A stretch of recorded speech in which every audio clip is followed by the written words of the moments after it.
ஆன்மீக நண்பர்கள் அனைவருக்கும் அன்பு கலந்த வணக்கங்கள்.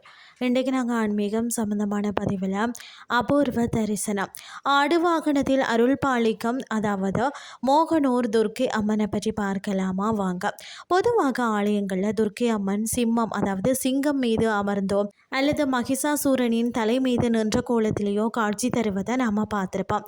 ஆனால் நாமக்கல் மாவட்டத்தில் மோகனூரில் அமைந்துள்ள அருள்மிகு அசலதீபேஸ்வரர், அதாவது குமரேஸ்வரர் திருக்கோயில் பிரகாரத்தில் ஆடினை, அதாவது மேச வாகனமாக கொண்டோ மிக அபூர்வமான திருக்கோலத்தில் துர்க்கை அம்மன் எழுந்தருளி அருள் பாலிக்கிறார். இந்த தல துர்க்கையின் ஆன்மீக சிறப்புகளை தான் நாம் இன்றைக்கி பார்க்க போகிறோம். என்னென்னு சொல்லி பார்த்தீங்கன்னா, தமிழ்நாட்டின் மிக சில திருத்தலங்களில் மட்டுமே காணப்படும் ஆடு வாகன துர்க்கை வடிவம் இதுவாகும். அதாவது கொங்கு மண்டல பழமை வாய்ந்த கொற்றவை வழிபாட்டு மரபின் சான்றாகவும் இது திகழ்கிறது.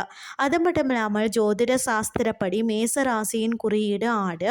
செவ்வாய் கிரகத்தின் அதிதேவதையான துர்க்கை இங்கு ஆடு வாகனத்தில் வீற்றிருக்கிறதால செவ்வாய் தோஷம், திருமண தடைகள் இருக்கிறவங்க இது மிக சிறந்த பரிகார தலமாக விளங்குகிறது. குறிப்பாக செவ்வாய்க்கிழமை ராகு காலத்தில் மாலை 3 to 4 பார்த்தீங்கன்னா இந்த துர்க்கை அம்மனுக்கு எலுமிச்சை தீபம் ஏற்றி அரளி பூக்களால் அர்ச்சனை செய்து வழிபட குடும்பத்தில் உள்ள சகல தோஷங்களும் எதிரி பயமும் விலகும் என்பது நம்பிக்கையாக இருக்கிறது.